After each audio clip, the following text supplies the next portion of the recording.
if I'm losing, I need to downsize. Like I need to downsize or I need to walk away. I Right. need to de-risk trades, period. It's Right. harder to do though, because when you're losing, all you're thinking is one trade with the mini undoes every single amount of the trades that that just went wrong, right? Correct. So, and I get that, but I guess I never really thought about it from when I'm winning, I want to down risk, because usually if you think about the ebb and flow of like your trading journey, like, and I think Scott and I have talked about this, Scott's brought up this point quite a bit. When you're on a winning streak, you don't know how long that streak is going to continue, but I think that's when I would be scaling up. Like if I'm on a winning streak, Right. 1% of, let's say I have 5,500 in there, or 5,500 of cushion in there, 1% of that or 5% of that is different than 5% if I only have a $2,700 cushion. Right. And that's true. Being that I'm not at that point, with my cushion, I still use the same thing. I'm trying to explain it. So the way you're saying it, whenever you just say you tilt, you have a losing streak, you would use that same method. You would bring your risk down. But if you get above buffer, let's say transparency, right? I'm above buffer, only $300. So I want to risk $100 until I get to a certain point above the buffer of $2,000 on Take Profit Trader, to say if I'm above the buffer 2,000, just say I add another 2,000 to that, then I can say, oh, okay, I'll risk 500, I'll risk 400, so that I do fully agree with you. If you have $5,000 buffer, I mean, yeah, you can bring the heat. Wow. But also psychologically, what's your living situation? I think that's important too. What's what is your off-risk capital? Like, when you're investing, like what do you have put up if you if you tilt that account all the way? Oh no, that's a good point. Some of us don't have the money to go buy 20 more challenges. Hello. Yeah. And not just that. See. Everybody has their own challenges they bring to trading, especially emotionally.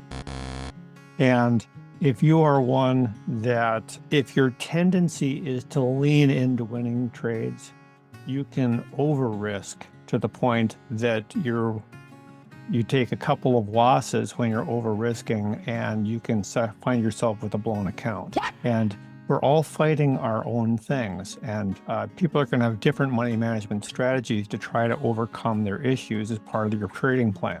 The thing that I would say, though, is that when you're trading a strategy, whether they're winning or losing with that strategy depends on the market conditions at the time that you're taking the trade. And losing streaks will be times when your trading strategy is not in flow with the market as it's trading. And your winning streaks are going to be when you're well connected with the flow of the market. That is, assuming you're not making mistakes, right?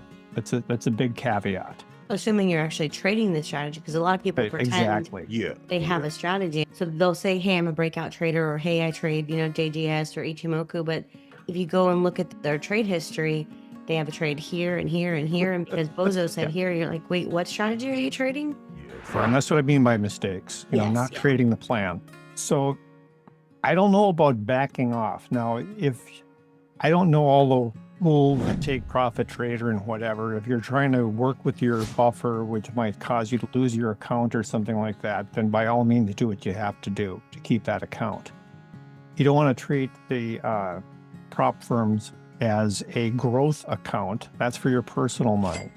What you're looking for is to pull money out of it. Scott, I have a question, because I kind of thought, and I think I'm still accurate, but you wouldn't personally think it's a wise idea to down risk when you're on a win streak, do you? Like, are you? No, I don't think I would up risk either. Okay, there you go. Good to know. I would play my risk. Well, so I agree. That's risking really small.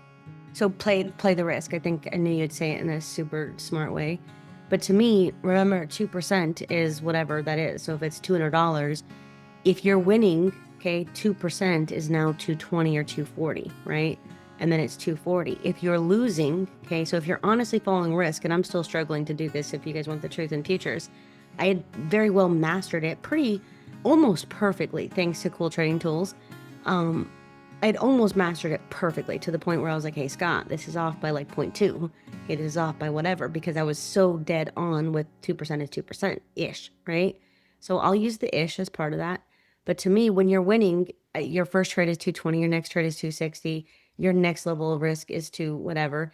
And that's assuming you're winning. So you're automatically, if you're using a set amount of risk, you're automatically risking more on each trade. Now, the people who make all the viral YouTubes and stuff, well, here, down risk when you're losing. If you're doing, trade your risk, you have $200 and then you are risking 2%. If you start to lose, this naturally goes down. Now you're only risking 180. Now you're only risking, and I'm just, using this as an example for clear numbers. Now you're risking 160. Now you're risking 140.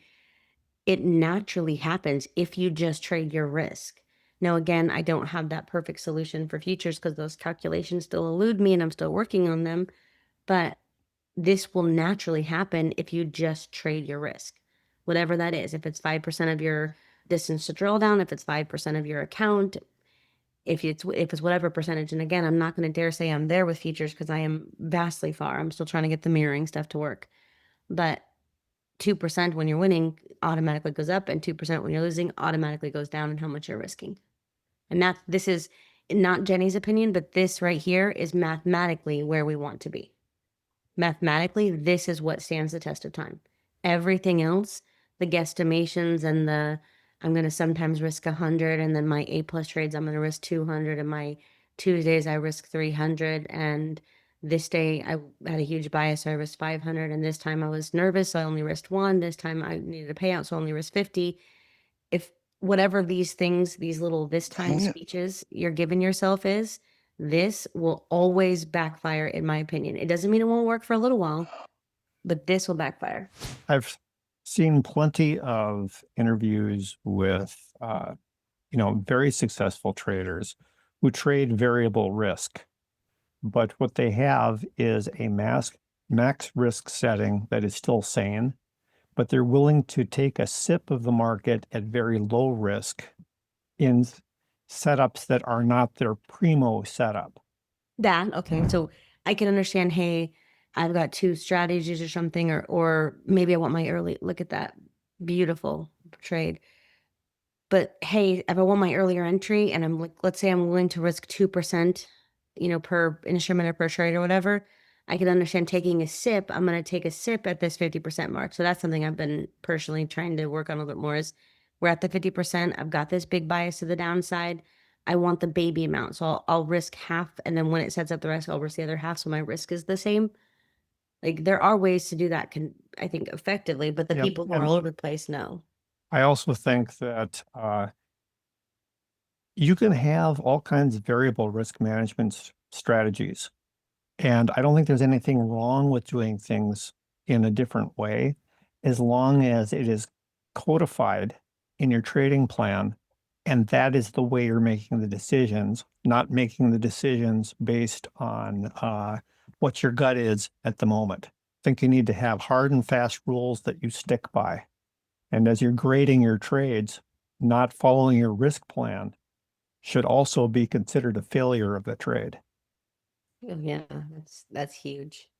But the self-justification, excuse me to sound like a teenager here, but that goes hard, right? We self-justify this, like, well, this time I whatever, this because of whatever, and this way, this way. And then by the end of the day, you realize you did 200 and 300 and 150, and none of your risk was consistent. But had you had consistent risk, you would be net break even or net slightly positive or 60% accuracy. And that's really our only goal.